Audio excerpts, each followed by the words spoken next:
μεγαλύτερη διεκδίκηση και πιο σωστή αξιοποίηση των προγραμμάτων. Να παραμείνει σταθερός στις αξίες του, στο όραμά του για τον σύγχρονο πολιτισμό και την πολιτιστική αναγέννηση της Αχαΐας, καθώς και την ανάπτυξη του πολιτιστικού τουρισμού.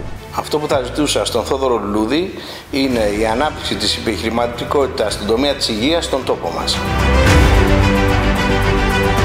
Ο Θόδωρος Λουλούδης είναι επαγγελματίας επιχειρηματίας, είναι εργατικός, ταπεινός και ο πιο ικανός για το επιμελητήριο Αχαΐας. Είναι πολύ εργατικός, είναι μεθοδικός και εστιάζει πάντα στη λύση και όχι στο πρόβλημα. Ο Θόδωρος Λουλούδης είναι ο άνθρωπος ο οποίος εντοπίζει το πρόβλημα, το επιλύει, αλλά το πιο σημαντικό, δίνει προοπτικές στο θέμα αυτό. Τα κύρια προσόντα του Θόδωρου Λουλούδη είναι ότι είναι ορθολογιστής και ταυτόχρονα αποτελεσματικός μάνατζερ.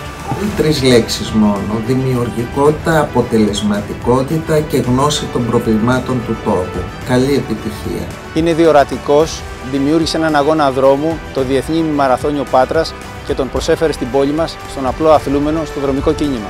Η προσήλωση στους στόχους και η επιμονή στην επίτευξή τους.